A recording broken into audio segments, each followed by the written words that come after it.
Assalamualaikum warahmatullahi wabarakatuh. Ya, bismillahirrahmanirrahim. Semangat pagi.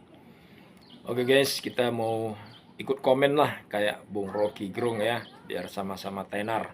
Kalau kita tenar kan ngomongan kita diperhitungkan. Wah, tapi kalau kita cuma omon-omon juga nggak diperhitungkan.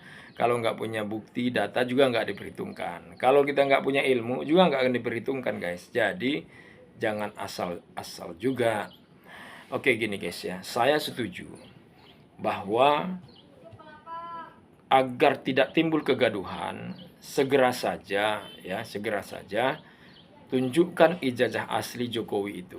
Siapa yang menunjukkan? Yang menunjukkan ya yang punya ijazah, yang menyimpan ijazah itu. Apakah UGM, ya, apakah Kabar Eskrim, ya, apakah Jokowi sendiri? Tunjukkan. Ataukah KPU Bawaslu, ya kan, didesak oleh DKPP. Kalau tidak akan kami beri sanksi, pecat semua. Tapi peristiwa sudah lama, anggota KPU-nya sudah eh, berganti. Ya nggak apa-apa, kan data itu ada pada KPU yang sekarang. Jadi nggak sulit guys ya. Nah, apalagi kalau misalnya polisi, TNI bersepakat ya untuk membongkar itu semua. Kalau memang datanya ada di KPU, datangi itu KPU, bongkar saat ini juga. Kan selesai. Atau di persidangan, ya kan? Hakim memerintahkan bawa ijazahnya, hadirkan dia, kalau tidak kau akan dipaksa datang oleh kepolisian. Polisi datang ke rumah Jokowi, seret dia, bawa, tunjukkan di pengadilan. Kalau dia tidak mau, gitu ya.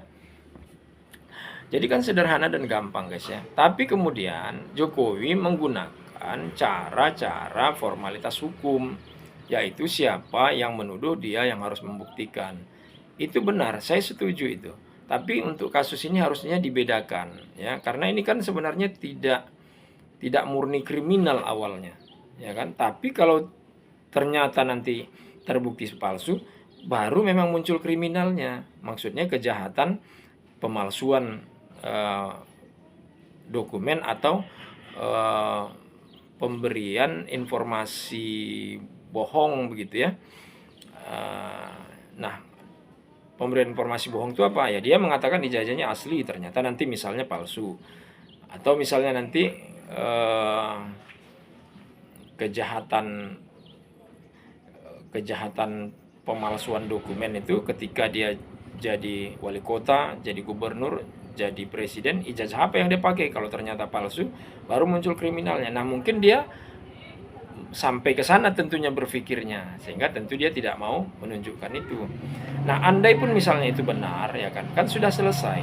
Jadi sudut pandangnya dia tidak bersikap sebagai anak-anak yang baru gede dan tidak punya ilmu, tidak bermoral. Jadi dia dalam hal ini harusnya bersikap sebagai seorang pemimpin dan negarawan. Jadi untuk apa menciptakan kegaduhan? Untuk apa menjebak orang sehingga nanti orang itu kepleset ngomong, terlanjur sampai kemana-mana, menjadi bola liar, yang pada akhirnya orang-orang ini tidak mampu membuktikan karena memang bukti ijazah asli itu memang ada pada Jokowi, ya kan? Nggak mungkin mereka ini mampu menunjukkan, cuma indikasi mengarah apakah itu palsu ada, ya kan? Nah, tinggal sekarang pemerintah, berani nggak pemerintah intervensi ini? Harusnya berani, ya, harusnya berani. Pemerintah intervensi kalau untuk kebaikan dan kebenaran lakukan. Kalau perlu, bukan kalau perlu, buat saja payung hukumnya kalau belum ada payung hukumnya. Nah, Jokowi kan melakukan itu. Apa yang dia buat apa yang dia akan lakukan. Ya, kebijakan-kebijakan, tindakan-tindakan itu dia siapkan dulu payung hukumnya. Ya. Jadi apa yang dia lakukan menjadi legal. Walaupun sebenarnya kemungkinan melanggar hukum. Artinya dia melegalkan adanya pelanggaran hukum misalnya. Nah, sekarang kita mau melegalkan satu tindakan untuk memutus mata rantai kegaduhan dan tindakan-tindakan lain yang bisa menjelekkan atau memperburuk keadaan atau bahkan menimbulkan kerusakan, ya, atau tindakan-tindakan yang dapat merugikan lainnya. Itu pentingnya produk hukum yang sengaja dibuat untuk mengatasi problem. Jadi dibuat dulu payung hukumnya. Nah, kenapa pemerintah Prabowo tidak melakukan itu? Nah, itu yang menjadi tanda tanya. Karena begini, statement-statement Prabowo yang belakangan ini, gak usah yang lain-lain dulu lah, ya. Kalau itu Anda bisa cari sendiri. Aku ambil satu contoh saja. Ya, contohnya adalah Prabowo mengatakan hidup Jokowi, hidup Jokowi, hidup Jokowi misal. Itu kan sudah menunjukkan bahwa dia adalah pendukung Jokowi atau dia menjadi bagian daripada orang yang katakanlah berada di lingkaran Jokowi. Harusnya sebagai presiden dia tidak menunjukkan sikap itu. Kenapa dia lakukan itu? Nah, ini nggak usah bilang pakai misteri, orang udah bisa meraba-raba. Ya, Prabowo sendiri sudah pernah mengakui bahwa dia kemenangannya itu berkat pertolongan dan bantuan Jokowi. Ya, tapi harusnya setelah jadi presiden, ya harus berani dia menegakkan kepentingan bangsa dan negara melebihi kepentingan dia dengan Jokowi sendiri. Nah, tapi ya mungkin dia orang yang berbeda ya, dia tidak mampu melakukan itu. Nah, itu yang sangat kita sayangkan. Oke ya, jadi Jokowi sudah menimbulkan kegaduhan ya lebih dari 2 tahun ya sejak dia masih menjadi presiden, orang sudah bongkar masalah ijazah palsu ini ya. Jadi Jokowi tidak mau menunjukkan itu sehingga kegaduhan itu timbul sampai sekarang, bahkan orang-orang yang mengatakan ijazahnya palsu itu dipenjarakan. Bambang Tri sendiri yang pertama sekali menulis undercover Jokowi itu ketika dia di penjara, lalu ketika dia pulang ke rumahnya ya, memeriksa keadaan di rumahnya, ternyata istrinya dihamili orang. Data-data pribadi KTP dia hilang. Jadi seolah-olah dia bukan penduduk Indonesia. Nah, ini kebejatan apa lagi guys ya? Kalau menurut hemat saya ini, kalau boleh pakai istilah ini PKI, nggak ada lagi PKI. Tapi memang ini perbuatan orang-orang tak bermoral.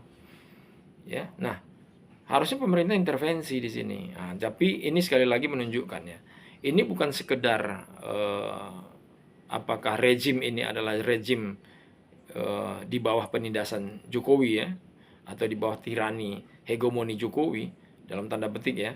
Nah, walaupun mungkin begitu kan, ini sebenarnya sudah menunjukkan bahkan pemerintah kita ini bukan orang-orang yang beriman. Kalau orang-orang beriman pasti dia akan takut sekali diminta pertanggungjawaban di hadapan Tuhan nanti. Oleh sebab itu dia harus tuntaskan masalah ini, karena ini semua tanggung jawab mereka sebagai pemerintah. Ya, bagaimana membuat rakyat tenang, negara aman nyaman sehingga pembangunan bisa dilaksanakan dengan baik dan benar, rakyat menjadi sejahtera dan disejahterakan. Nah, tapi kenapa mereka nggak lakukan itu? Nah, itu yang saya katakan, ya kan? Mungkin mereka ini memang tidak beragama, ya. Pada saat dia melakukan tindakan ini dia tidak beragama. Jadi ini banyak orang-orang munafik di pemerintahan ini, ya, di DPR itu, di penegakan hukum kita ini. Padahal kalau menurut Islam, orang-orang munafik itu tempatnya tahu nggak? Di neraka paling jahanam. Ya, nah, orang yang bicara seperti saya ini akan terseret juga nanti. Ya, ketika kita mengecam, orang pun akan mengecam kita, alah macam kau aja lebih baik. Nah, kan begitu orang akan bilang. Padahal saya nggak perlu mengecam kalau persoalan ini tidak ada. Jadi ini bola liar yang diciptakan oleh Jokowi laknatullah alaihim ini. Ya. Kenapa? Karena saya juga jadi ikut-ikutan untuk ngomong begitu. Nanti orang lain juga ikut-ikut ngomong. Salah ngomong dilaporkan, bisa berurusan dengan persoalan pidana. Padahal kan nggak perlu kan. Jokowi juga nggak kenal kita. Kita pun sebenarnya nggak kenal sama Jokowi. Ya. Kecuali barangkali lihat di TV, lihat gambarnya, ya kan, lihat berita, informasi. Kan begitu. Jadi tidak perlu ini terjadi sebenarnya. Jadi efek dominonya sangat besar, multiplier effect namanya. Ya, sangat merugikan bangsa dan negara ini, merugikan rakyat ini. Tapi Jokowi nggak mau berpikir seperti itu, dan pemerintah Prabowo juga nggak mau berpikir begitu. Ya kan? Saya minta tolong dihentikan ini ya, intervensi ini. Kalau memang diperlukan payung hukum, bukan kalau diperlukan, memang perlu. Kalau nggak mau pakai payung hukum, perintahkan Kapolri tangkap Jokowi. Kalau dia nggak mau tunjukkan ijazah itu asli atau palsu, bongkar itu semua. 1 hari selesai itu, ya kan? 1 truk polisi ke KPU, ya, ya, KPU apa? KPU kabupaten kota. 1 truk KPU provinsi. 1 truk polisi turun di KPU pusat. nanti di Bawaslu, begitu semua, bongkar semua. Ya, satu truk masuk ke rumah Jokowi, tangkap semua. Polri dan TNI bersatu di sana. Ya kan? Didukung lagi oleh ormas-ormas OKP yang ingin negara ini betul-betul mencerminkan Pancasila yang diamalkan. Ya, sistem hukum yang ditegakkan. Begitu. Satu hari selesai itu. Ya, cuma satu orang kok. Kalau terjadi perlawanan, sikat habis. Sikat saja. Ya. Ini perintah. Perintah. Hah? Lah, kalau Panglima nggak mau ambil sikap bagaimana? Ya kan? Kapolri, Presiden nggak mau ngambil sikap bagaimana? Ya terpaksa kita yang ngambil sikap kan? Nah, sikapnya omon-omon guys ya. Mana mungkin saya bisa perintahkan. Nah, oleh sebab itu, supaya saya tidak terjebak pada omon-omon, tolong dong, ya kan? Ya, didik bangsa dan negara ini menuju arah jalan yang baik dan benar. Oke guys, sampai situ juga. Assalamualaikum.